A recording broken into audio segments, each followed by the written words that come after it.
March 7th, 2013. A YouTube channel appears with no subscribers, no description, no face behind it. It begins uploading 11-second videos. Red rectangle, blue rectangle, electronic beeping, then another, then another. Within months, it has uploaded over 80,000 of them, sometimes one every few minutes, and nobody on Earth knows why. Most mysteries have a shape you recognize. Someone disappears, someone looks, someone finds. The loop closes, your brain exhales. But the internet has quietly been building a different kind of mystery. One where the loop never closes. One where the archive is permanent, the question is permanent, and the dread just compounds, year after year, with no release valve.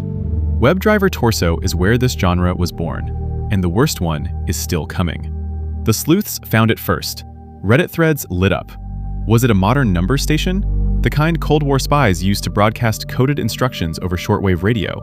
Was it a recruitment puzzle from the hacker collective Cicada 3301? Some people genuinely believed it was an alien transmission. The videos were too regular to be random, too empty to be art, too persistent to be a joke. By June 2014, a blogger named Paolo B. and the tech publication Engadget traced the account to Google's Zurich office. Google confirmed it, an automated YouTube video quality test. A machine, checking that the pipes still worked. They even issued a statement written as a rickroll. We're never going to give you uploading that's slow, which is either charming or deeply unsettling, depending on your tolerance for corporations being cute about the fact that their infrastructure now mimics spy tradecraft. So the mystery was solved. The internet exhaled. Except it didn't, because Webdriver Torso proved something that couldn't be unproved. The internet had grown so vast that machines were now communicating with machines in a register that human beings, pattern-seeking and paranoid, could not distinguish from a thriller. The pipes were talking. We just didn't speak the language. And that realization left a void that something else was already moving to fill. But the next cases get stranger.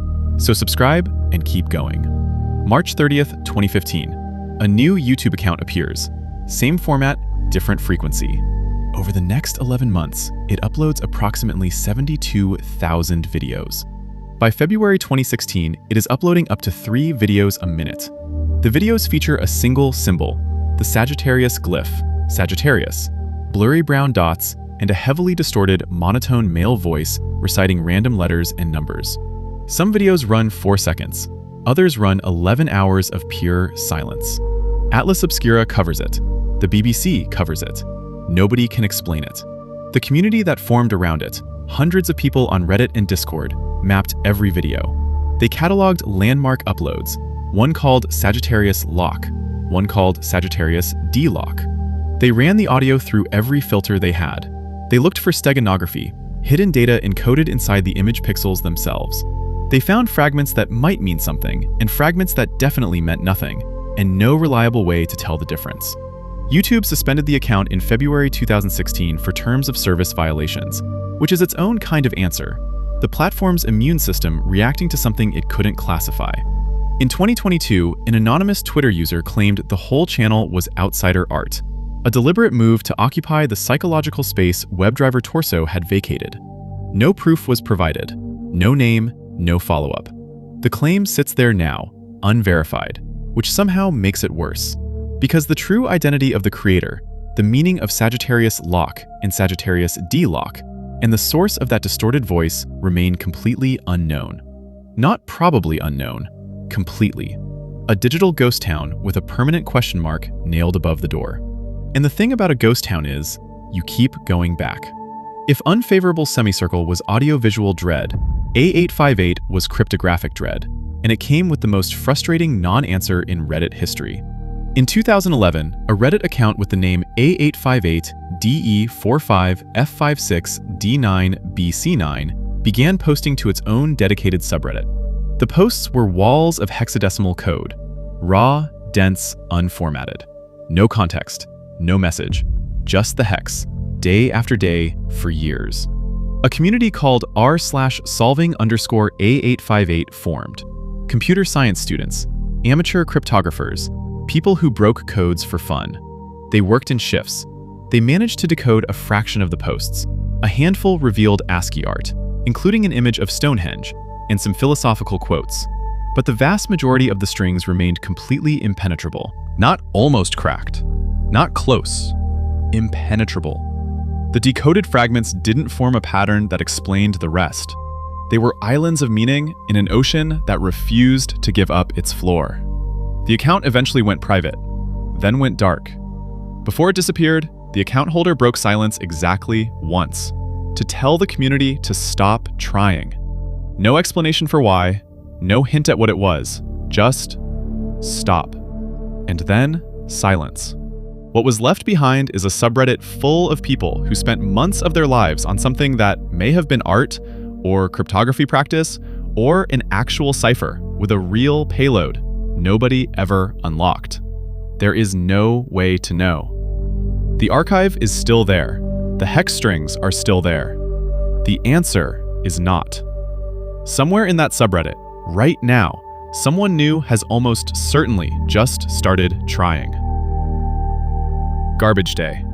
This one is different, shorter, simpler, and somehow worse because of it.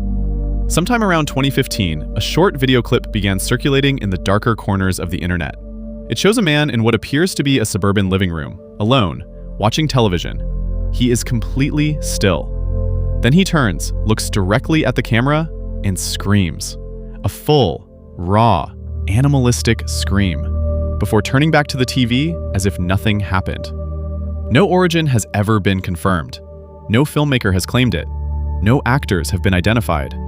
Multiple frame-by-frame analyses have been conducted.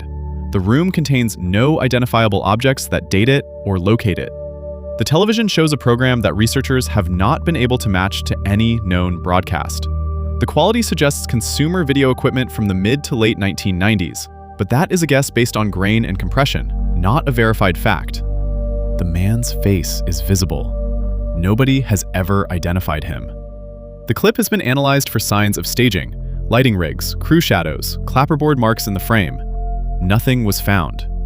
It has been analyzed for signs of distress, the genuine kind. Nothing conclusive. It sits at the intersection of clearly recorded by a human being and completely unaccounted for by any human being. That gap has never closed. In 2012, a series of posts began appearing on the creative horror subreddit r/NOSLEEP under the username 1000 Vultures. The story was called The Russian Sleep Experiment. You have almost certainly read it, or read about it, or seen it referenced somewhere. It is one of the most widely shared pieces of internet horror fiction in existence, describing a Soviet-era experiment in which prisoners were kept awake for 15 days using an experimental gas, with results that became progressively more grotesque. It is fiction. It has always been fiction. The author eventually confirmed it. But the reason it belongs here is what happened after. The story escaped its container. It spread to forums, to social media, to message boards where the context of "this is a creative writing subreddit" did not travel with it. People cited it as a real historical event. It appeared in comment threads about Soviet history. It was referenced in arguments about human experimentation ethics. A story that had a known author, a known origin date, and a known fictional status somehow became, for a significant portion of the internet, an unverifiable historical claim. The mystery isn't the story. The mystery is the mechanism. How does a labeled piece of fiction become an unlabeled piece of received knowledge? The internet was supposed to make information more traceable, not less. And yet the Russian sleep experiment is now cited, with sincerity, in places where its fictional origin has been completely lost. The author's name is attached to the original post. The disclaimer is there, and it doesn't matter. The copy that spread didn't carry the label. It never does. That's not a solved problem. It is getting worse. The Wyoming Incident. Sometime around 2006, a video began circulating online claiming to be a fragment of a hijacked television broadcast from Niobrara County, Wyoming. The footage shows a standard local broadcast that is interrupted by distorted, fragmented images of human faces, extreme close-ups, warped, accompanied by audio that cuts in and out with what sounds like coded or backwards speech. The accompanying text claimed that viewers who watched the original broadcast had reported headaches, nausea, and dissociation. The video spread widely on early YouTube and on forums like 4chan and Something Awful. Communities attempted to reverse and decode the audio. Some claim to find embedded messages. The Wyoming Broadcast Authority has no record of any such hijacking. No witnesses to a live broadcast have ever been produced. The video's actual origin was eventually traced by some researchers to a group of internet artists, though the group has never formally confirmed this, and the confirmation itself was posted anonymously and cannot be verified.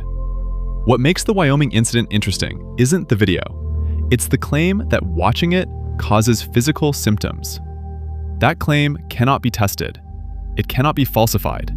It lives permanently in the space between obviously fabricated and impossible to disprove. If you feel a headache after watching it, you cannot know whether that is suggestibility or something in the flicker frequency or coincidence. The uncertainty is the point. The uncertainty was designed in, and whoever designed it has never stepped forward. The Marianas Web. At some point, no confirmed date, no confirmed origin, a myth began circulating that beneath the surface web, beneath the dark web, beneath every indexed and unindexed layer of the internet that researchers have mapped, there exists a final layer called Marianas Web, named after the Mariana Trench, the deepest possible thing. The claim is that access requires a quantum computer running a specific algorithm, that it contains the Vatican's suppressed archives, the locations of lost civilizations, information that governments have actively buried. The myth has evolved and branched across forums for over a decade. Every version is slightly different. No version has ever been verified. No one has ever produced a screenshot, a file, a single byte of alleged content from this supposed layer. Cryptographers and network engineers who have addressed it directly are nearly unanimous. The architecture being described does not correspond to how the internet actually works. Marianas Web, as described, cannot exist in the form the myth specifies. But the myth persists anyway, because the absence of evidence is not, to the people who believe it, evidence of absence. It is evidence of how well hidden it is. The myth is self-sealing. Every debunking becomes proof of the cover-up. Every expert dismissal becomes proof that the experts are compromised. The loop cannot close because the loop was built not to close. That is the most sophisticated version of this genre. Not a mystery that has no answer, a mystery that has been architecturally designed to reject every answer. It exists now as a permanent feature of internet culture, referenced in forums, in YouTube comments, in Discord servers, completely unverifiable, completely unkillable. And somewhere in a comment section right now, someone is telling someone else they've found a way in. These cases are not the same as each other. Some are almost certainly the work of artists. Some are probably automated systems. Some may be nothing at all, noise mistaken for signal by brains that evolved to find patterns because, for most of human history, a pattern usually meant something that could eat you. But they share one property that makes them different from every other kind of mystery. The internet archived them. Permanently. The videos are still there. The hex strings are still there. The forum threads are still there. And the medium that preserved them also promised, implicitly, that everything on it could be searched, indexed, traced, and explained. That promise has not been kept. The archive is vast enough that it now contains things no one can account for, things that arrived without origin and persist without answer. And the gap between the promise of total information and the reality of permanent uncertainty is exactly where the dread lives. Your brain will try to close the loop. It always does. That's the trap. The loop doesn't close. If you'd like to see more videos like this, subscribe, and drop your next topic idea in the comments.